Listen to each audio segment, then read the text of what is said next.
and then connect them one by one until you have the big picture. This way you can concentrate on one little thing at a time as opposed to tons of notes. Now I have several examples of what I call scale fragments, and they're little patterns that you just play over and over and over and over, and eventually I'll show you how to develop these into long scale sequences that you can use in soloing and whatnot. So let's start by going through the different scale fragments.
All of the examples I just played were in the key of G major.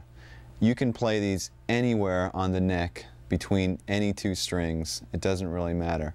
You can practice them chromatically, meaning if you were playing this one,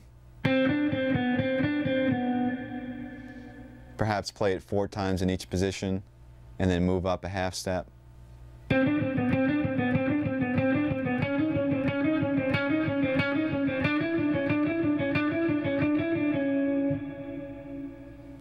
Or you can pick a key and play them diatonically.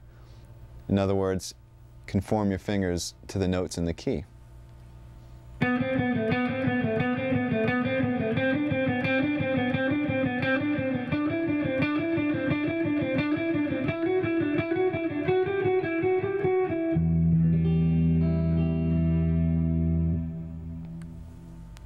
You can practice these scale fragments with the metronome, as we discussed, or there's a couple of other ways to develop speed.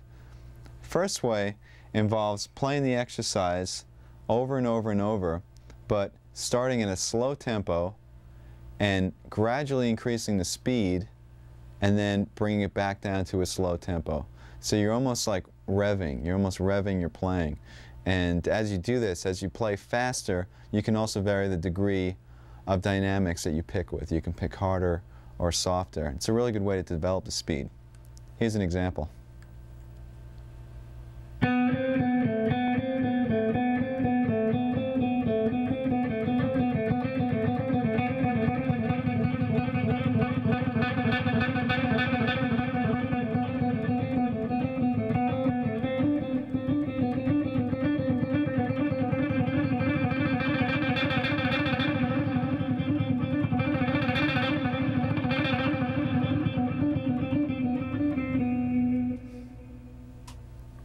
Another way of developing speed is by playing the exercise over and over and over, but this time playing consistently at a slow to moderate tempo and then sort of blasting out a fast tempo only a couple of times. So in other words, you're jogging for a while, then you're going to sprint for a second and go back to jogging. This is a way to build stamina as well as speed. It sounds like this.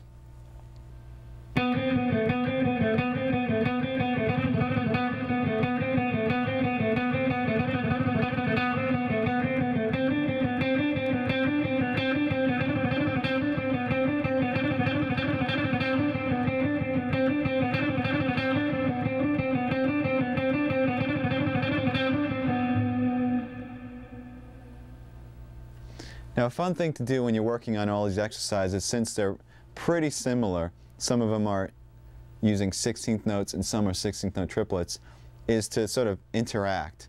In other words, mix them together. Like you might have one that sounds like,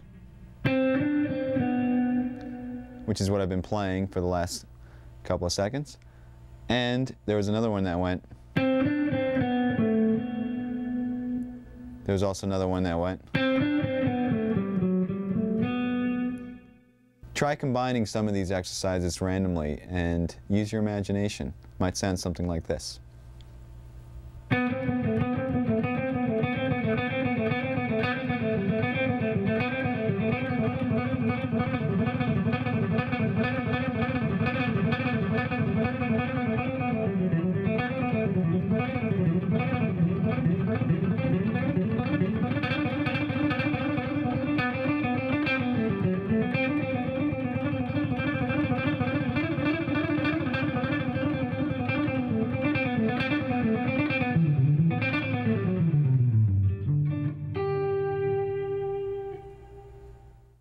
Each one of these fragments could now be used in a longer sequence of notes, perhaps a run through a scale or whatnot. So let me show you how a few of these can be developed. 1, 2, 3, 4.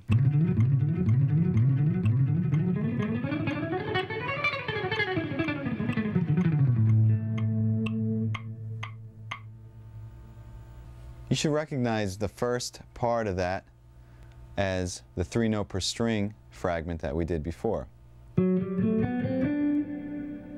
Except I transposed it to the key of A and played it through an A major scale.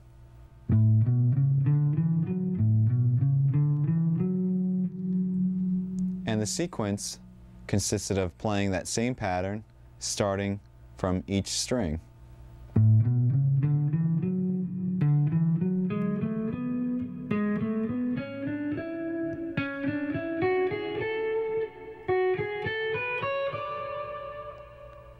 And then using the descending pattern to do the same thing.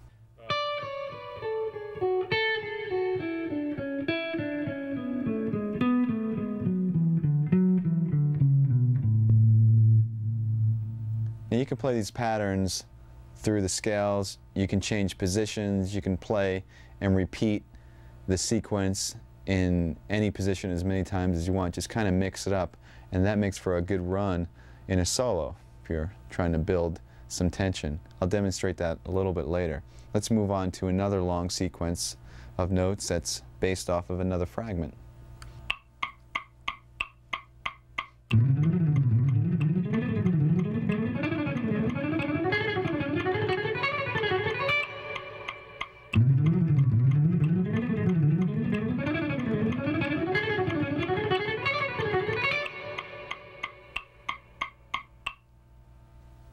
And here's the descending version of that.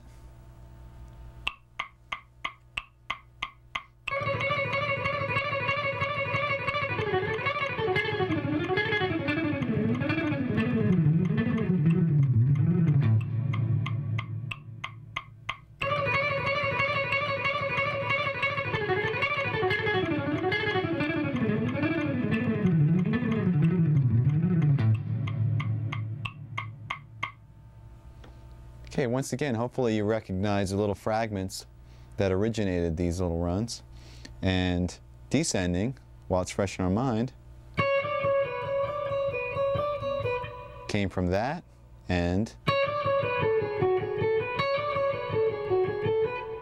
sounded like this.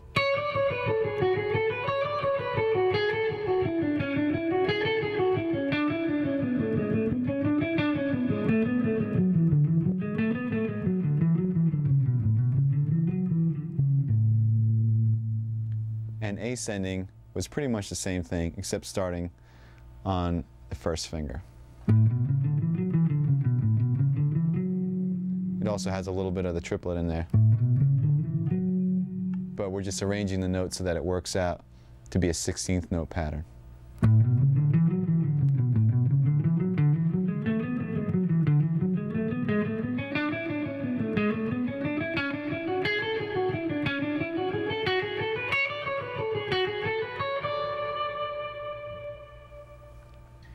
Here's another example using a fragment that includes string skipping.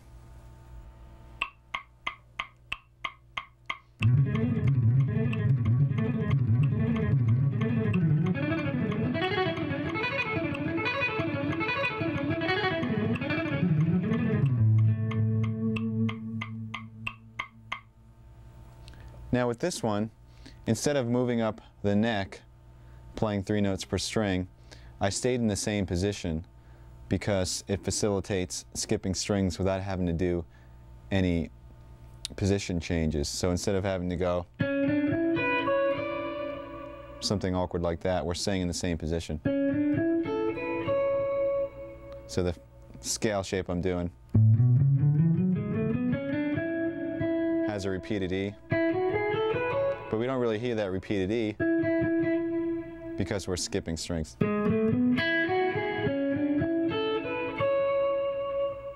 Here's the pattern slow.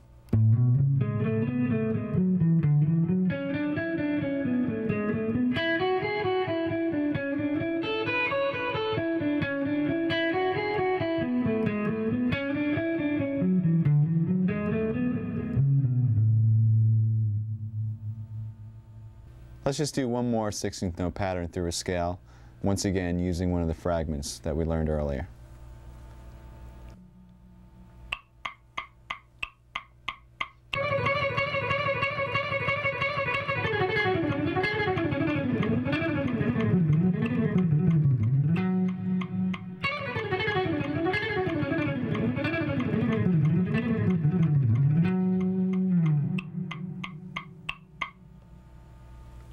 Here it is slow. See if you can recognize the fragments in this one.